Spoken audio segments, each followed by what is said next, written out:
2024-ի հունվար-դեկտեմբեր ամիսներին արտերկրից տեղական բանկային համակարգի միջոցով Հայաստանի ֆիզիկական անձանց օգտին ստացված արտասահմանյան փոխանցումների ներհոսքը կազմել է 1.51 միլիարդ դոլար։ Այս մասին հայտնում են ֆինանսների նախարարությունից։ Նախորդ տարվա նույն ժամանակահատվածի համեմատ գրանցվել է 8.8% անկում։ Միաժամանակ ամենամեծ թվով դրամական փոխանցումները կատարվել են երկու երկրներից՝ Ռուսաստանից և Միացյալ Նահանգներից։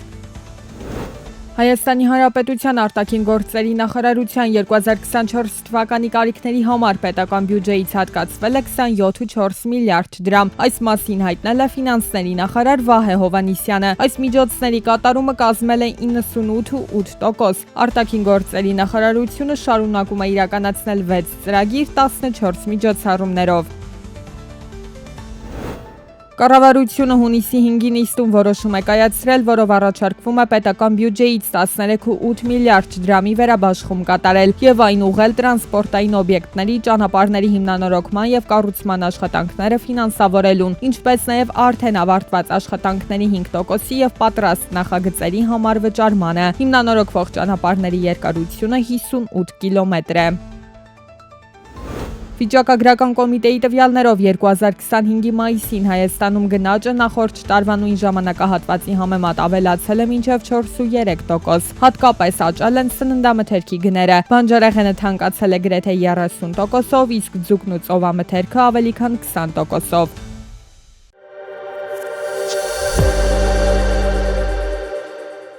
Տնտեսական համագործակցության և զարգացման կազմակերպությունը կանխատեսում է, որ 2025-26 թվականներին գլոբալ տնտեսության աճը կկազմի մոտ 2.9%։ Միացյալ Նահանգների դեպքում աճը կնվազի 1.6%-ից մինչև 1.5%։ Այս դանդաղումը պայմանավորված է գլոբալ առևտրային լարվածությամբ և մատակարարման շղթաների խափանումներով։ Եվրագոտու գնաճը մայիսին նվազել է մինչև 1.9%, ինչը ցածր է Եվրոպական կենտրոնական բանկի 2% նպատակային ցուցանիշից։ Եվրագոտու տնտեսության անորոշության պայմաններում գնաճը 2025-ի ընթացքում կվերադառնա 2%-ի մակարդակի։ Բուլղարիան կարող է անցնել Եվրոյի 2026 թվականի հունվարի 1-ից։ Երկիրը ստացել է համապատասխան թույլտվություն Եվրահանձնաժողովից և Եվրոպական կենտրոնական բանկից։ Այսպիսով այն կդառնա Եվրամիության 21-րդ անդամ պետությունը, որը կմիանա Եվրոգոտուն։ Ինչպես նշվում է Եվրոպական կենտրոնական բանկի հայտարարության մեջ, երկիրը համապատասխանում է միասնական եվրոպական արժույթին անցնելու բոլոր անհրաժեշտ չափանիշներին։ Միջազգային էներգետիկ գործակալության վերջին տվյալներով 2025 թվականին աշխարհում էներգետիկ ներդրումները կգերազանցեն 3.3 տրիլիոն դոլարը, որոնցից մեծ մասը կուղղվի մաքուր էներգիայի զարգացմանը արևային, հողմային, ատոմային և էներգիայի պահեստավորման ոլորտներում։ Օրինակ, արևային էներգիայի ոլորտը միայն կստանա ավելի քան 450 միլիարդ դոլար ներդրում։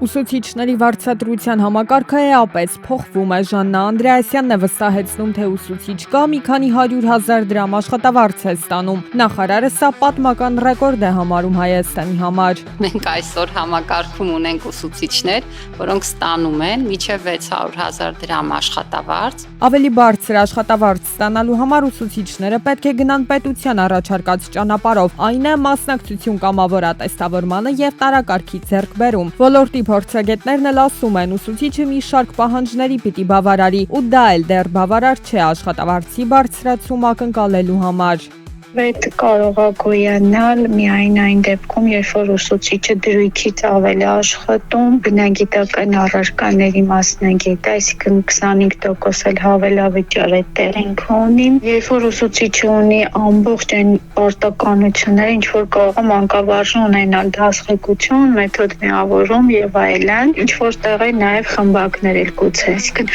ուսուցիչը գեր լարված իրավիճակում կարող է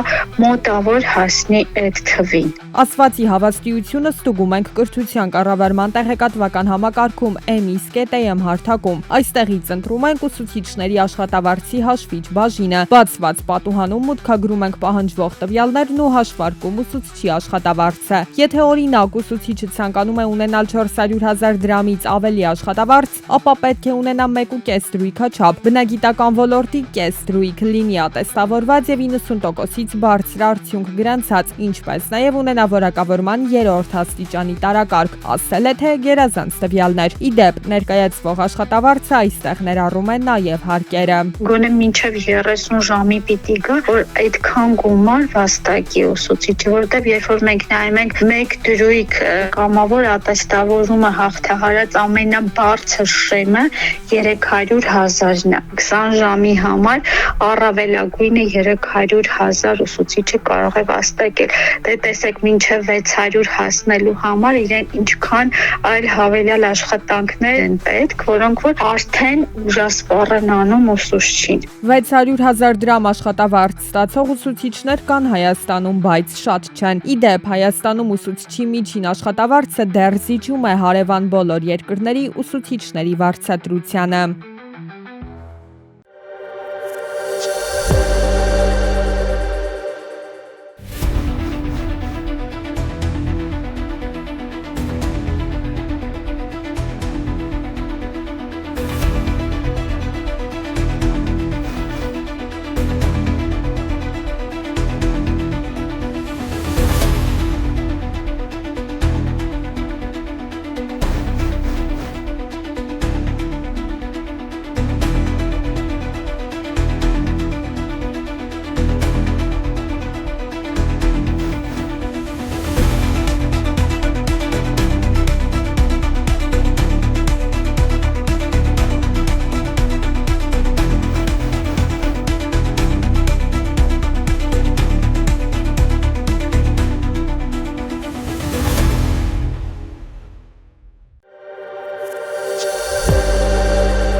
Եվրասիական տնտեսական հանձնաժողովի խորհրդի կարգադրությամբ նախատեսվում է սկսել ԵԱՏՄ ապրանքների համար նավիգացիոն կնիքների օգտագործման փորձ։ ԵԱՏՄ-ի ինչ անդամակցող պետությունների տարածքներով դրանց ավտոմոբիլային փոխադրման ժամանակ, ինչպես նաև Ռուսաստանի տարածքից դեպի Հայաստանի տարածք, ԵԱՏՄ-ի ինչ անդամակցող պետությունների ճանապարհներով։ Փորձարկումը նախատեսվում է անցկացնել այս տարվա հուլիսի 1-ից մինչև հոկտեմբերի 31-ը։